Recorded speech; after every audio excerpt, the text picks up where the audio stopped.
반갑습니다. 장교수의 내교육 TV. 오늘 주제는 어, 매우 중요한 단어입니다. 이제 2025년이 새롭게 시작되었는데요. 작년 2024년에 핵심 키워드, 영국의 옥스포드 대학에서 그 출판부가 선정한 2024의 가장 인상 깊은, 가장 제시하고 싶은 단어가 바로 이 브레인 롯입니다. 지금 사진이 어떻게 보이시나요? 네, 2025년을 맞이한 새해에 전년도에 이 영국의 옥스포드의 핵심 키워드를 제시하는 이유는 더욱더 이것이 가속화될 거라고 하는 위험성을 새해 시작 시점에 좀 여러분들께 유튜브를 시청하시는 분들께 좀 정확하게 제시를 하고 싶었습니다. 아래쪽에 스마트폰이 보이시죠? 그리고 우리의 인간의 뇌가 있습니다. 브레인 롯이란 단어는 한국어로 번역을 하면 뇌 썩음이라고 보통 번역을 하기도 하고요. 뇌가 부패됐다. 이 스마트폰이 디지털 시대, 특히 이제 인공지능 시대로 넘어가는 아주 상징적인 단어죠. 아이폰이 2007년에 나왔으니까 2025년, 불과 채 20년도 되지 않은 지금 현대 사회는 라이프 스타일이 어떻게 바뀌었죠? 아침에 일어나서 보통은 물을 한 잔하고 뭐 체조를 하거나 또 뭐 스트레칭을 하거나 그렇게 시작했던 불과 20여 년 전이었는데요. 지금은 스마트폰을 찾죠. TV를 켜지도 않습니다. 화장실을 갈 때도 스마트폰을 들고 가시는 분들 많으시죠? 지금 갓 태어난 아이들 어떻습니까? 두세 살, 세네 살이 되어도 어, 아이들과 뛰어노는 것이 아니라 신체 활동을 하는 것이 아니라 스마트폰을 가지고 뺏으면 울고 주면 웃고 하는 스크린으로 정보를 주고받는 인류 첫 세대의 출현. 과연 무엇을 상징하는 걸까요? 2024년 옥스퍼드 대학은 이것을 경고했습니다. 이것이 단지 경고를 해야 될 사안인가? 브레인 롯. 네. 인간의 뇌는 자극을 원하는데요. 단순 반복적인 자극은 뇌를 위태롭게 하고 뇌를 교란시킵니다. 우리는 호모 사피엔스죠. 현생 인류인 호모 사피엔스는 지구 역사 46억 년 중에 거의 막바지 30만 년에 출현했습니다.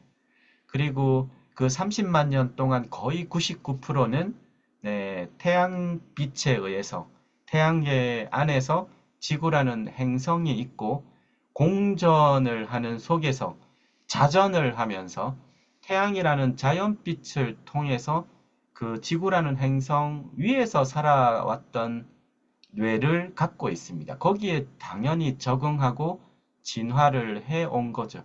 그래서 우리의 바이오 클락이라는 생체 시계가 이게 빛을 받아서 그 안에서 우리의 자율신경을 비롯해서 우리가 수면 호르몬이라고 하는 멜라토닌, 또 우리가 낮에 보통 하는 세로토닌, 세로토닌과 멜라토닌 한 짝이죠.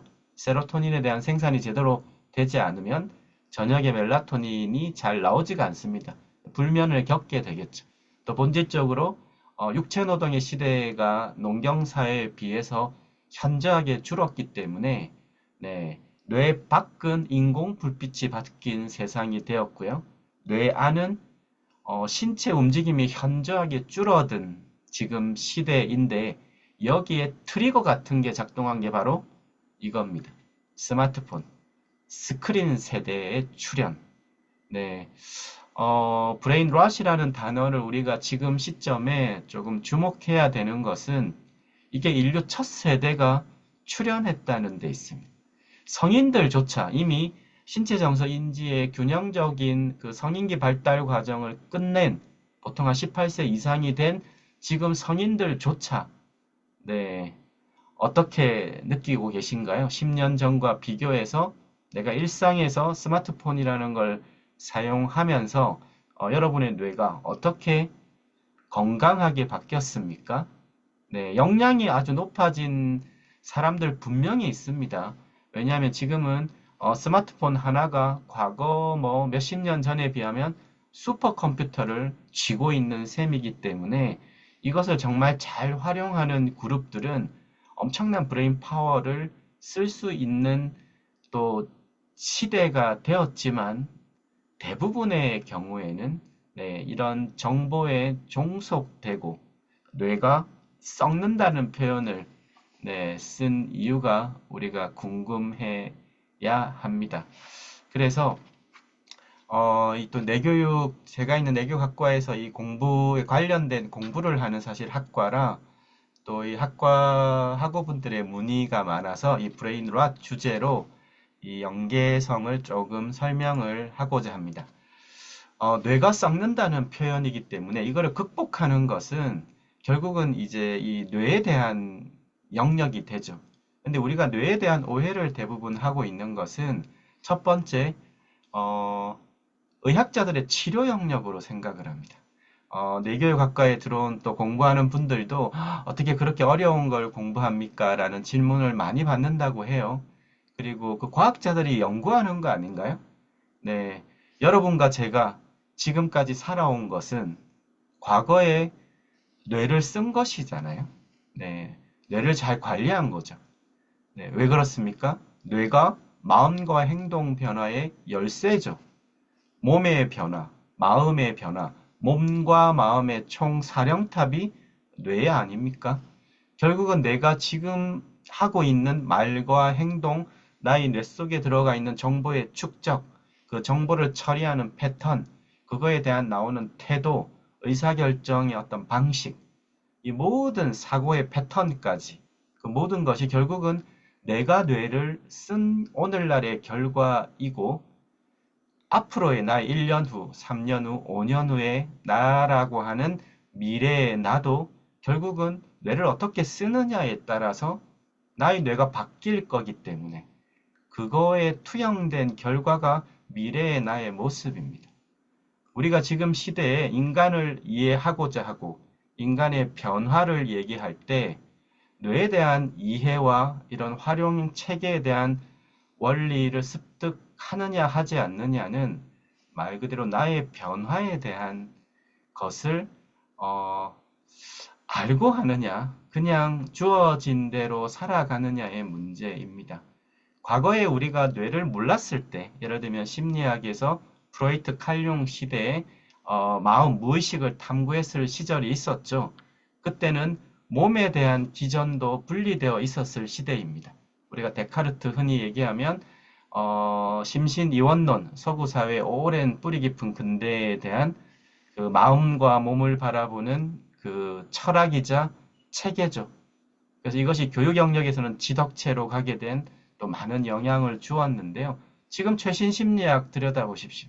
대부분 소매틱이잖아요. 소매틱이 몸학이란 뜻입니다. 지금 심리 치료에 있어서 신체를 빼고 얘기하는 곳이 있습니까? 최신 심리학을 연구하는 곳은 대부분 네, 소매틱을 얘기합니다. 그리고 뇌를 얘기해야 되는 거죠. 어떻게 사람에 대한 심리 코칭 상담을 하는데 지금 21세기에 뇌를 빼고 얘기하는 게 어불성설 아닙니까? 그래서 지금은 인간을 이해하는데 이 뇌에 대한 것은 필수적이다. 브레인 롯, 뇌가 썩어가는 네, 그런 시대에 직면했는데 그것을 극복하고자 한다면 네, 뇌에 대한 인식과 이것을 어떻게 활용할까에 대한 부분은 너무나 중요한 시대인데 참 안타깝게도 거대한 몸에만 보이는 몸에만 집중하는 또 한 그룹이 있고요. 또 마음 문제 지금 막 부터 해서 많은 마음 문제가 있는데요. 마음 문제 해결을 하려고 또 마음에만 집중하는 네, 심리학이 그 오랜 역사가 있죠. 그런데 지금 최신 심리학이 그 마음의 문제를 마음으로 해결하려고 했다가 몸, 마음이 통합되는 시대입니다. 네, 이것을 분명하게 아셔야 됩니다. 몸 따로 마음 따로인 시대가 아니다. 몸과 마음은 이제 하나로 통합해서 공부하고 그것에 대한 인식을 갖고 그것을 피지컬 트레이닝, 멘탈 트레이닝을 함께 가져가야 되고요. 그 전체가 브레인 트레이닝입니다. 네. 그래서 우리가 보통 이 아이스버그 모델, 우리가 심리학에서나 아니면 HRD 분야에서 어떤 컴피턴시, 역량에 대한 얘기를 할 때 많이 얘기하는 모델이죠. 이 빙하 위쪽에 보이는 부분, 이것은 이제 knowledge, 스킬, 기술과 지식은 교육과 어떤 훈련에 의해서 이렇게 변화할 수 있다. 그래서 우리가 서구의 지덕체 교육에서 대부분 지력 기반 학습을 해온 거예요. 그렇게 이제 학문을 쪼개고 그거를 학습을 시켜서 인적 자원 개발을 해온 것이죠. 그것이 20세기의 외적 역량이었습니다. 학문 체계를 공부하고 열심히 학습을 하고 지식을 쌓는 거였죠. 그리고 기술을 연마하고. 그래서 기술과 지식을 역량 측면에서는 20세기 외적 역량입니다. 그런데 모든 것이 연결된 정보화 사회, 이제 인공지능 시대까지 출현을 했는데요. 어떻습니까? 보이지 않는 것이 보이는 것을 압도할 수밖에 없는 시대의 흐름으로 가고 있다는 것을 명확하게 알아야 됩니다. 보이는 외적 역량은 어디서부터 비롯되는 거냐? 한 사람의 역량, 진짜 이 사람의 역량이란 건 과연 여러분들도 그것이 기술과 지식이라고 생각합니까? 그 기술과 지식이 중요한데 그것을 어떤 사람은 잘 습득하고 어떤 사람은 그것을 중도에 포기하고 어떤 사람은 그 역량이 잘 발현되고 어떤 사람은 그 역량이 작게 발현되게 되는 걸까요? 그것이 바로 빙하 아래쪽에 있는 내적 역량입니다. 스트레스를 받았을 때, 어떤 트라우마에 당했을 때도 그것을 빠르게 회복할 수 있는 레질리언스, 내적 동기를 스스로에게 잘 부여하는 사람들, 어떤 근원적인 자신감을 갖는 자신의 가치를 스스로 잘 발견하고 스스로 충만하게 하는 것들, 자기 상에 대한 것, 여러 가지 것들 있죠. 이것을 뇌교육학에서는 내적 역량이라고 부르고 이 뇌교육학에서는 이 보이는 부분, 그것은 서구가 많이 앞서갔습니다. 하지만 이제는 보이지 않는 역량이 중요한 시대죠. 브레인 롯, 뇌가 썩어가고 하는 이런 부분은 기술과 지식으로 이거를 극복할 수가 없어요. 왜냐하면 그 기술과 지식이라고 하는 정보화 사회가 바로 브레인 롯 현상을 만들어냈기 때문에 그 만들어낸 소스 같은 지식이 어떠한 기술이 어떻게 브레인 롯 같은 지금 시대를 극복하게 만들 수 있겠습니까? 지금 주목해야 될 것은 보이지 않았던 아래쪽 영역입니다. 그래서 한국이 이런 영역에서는 굉장히 유리하다. 왜냐하면 뇌과학은 늦었습니다. 세계 한 10위권 정도 됩니다. 우리나라 국력하고 비슷하지만 이런 인간의 뇌의 올바른 활용과 개발 분야, 이것이 바로 이제 내적 역량에 해당하는 뇌교육학의 부분인데요. 여기에서는 한국이 학사, 석사, 박사, 학위 과정을 가장 처음 구축한 나라입니다. 뇌교육이라고 하는 브레인 에듀케이션이라는 단어를 가장 처음 쓴 나라가 코리아예요. 뇌기반 교육, 브레인 베이스드 러닝, 브레인 베이스드 에듀케이션, 뉴로 에듀케이션, 신경교육, 이 단어는 미국에서 많이 먼저 나왔지만 뇌교육에 대한 단어, 그것을 학문적 체계화를 했던 나라는 한국이 더 선점적 지위를 갖고 있습니다. 이것을 기반으로 국가공인 브레인 트레이너, 이 두뇌 훈련 분야의 유일한 한국의 자격이죠. 이것도 뇌교육학을 기반으로 국제뇌교육종합대학원이 발급 관리를 하고 있는 이유이기도 합니다. 그래서 제가 있는 뇌교육학과에서는 이런 외적 역량, 지식과 기술에 대한 부분보다 물론 뇌과학에 대한 또 이런 신체 생리학에 대한 또 기본적인 심리와 이런 코칭에 대한 부분을 기본적으로 이제 일부 영역을 공부하는 건 맞지만 그 학습 과학 같은 것도요. 하지만 분명한 건 뇌의 활용 분야입니다. 유아 두뇌 발달, 아동 청소년 두뇌 훈련, 성인 역량 개발, 중장년 치매 예방 훈련, 이 4개 카테고리를 기반으로 철학 원리 방법론을 습득하고 배우게 됩니다. 사이버 대학이긴 하지만 네, 그럼에도 불구하고 뭐 화면에 보이시는 것처럼 저런 실전 훈련의 오프 집체 교육을 어, 꾸준히 여러 교과를 운영하는 이유도 바로 거기에 있습니다. 제가 옥스포드의 그 브레인롯 뉴스 소식을 보고 참 너무나 필요한 인식이고 단어인데 아직은 너무나 그것을 도외시하고 있다. 너무나 그냥 넘어가고 있는 부분이 안타깝습니다. 그리고 마음의 문제를 마음으로 해결하려고 하는 전통적인 인식이 있죠. 또 보이는 몸을 쫓는 또 아주 그런 그 현상들도 있는데요. 몸의 변화, 마음의 변화는 이제 하나이고요. 이 전체가 뇌의 트레이닝입니다. 네, 뇌교육에 대한 우리나라 유일의 뇌교육 학사학위를 부여합니다. 다행스럽게 또 글로벌 사이버 대학교가 그 2024년도에 전국 사이버대 브랜드 평가 아마 5개월 연속 1위를 하면서 또 오히려 많이 부각이 되고 있는 측면도 있지만 네, 유튜브를 보시는 분들이 변화를 원한다면 뭐 뇌교육이 뭡니까? 라고 묻는다면 뇌교육은 변화입니다.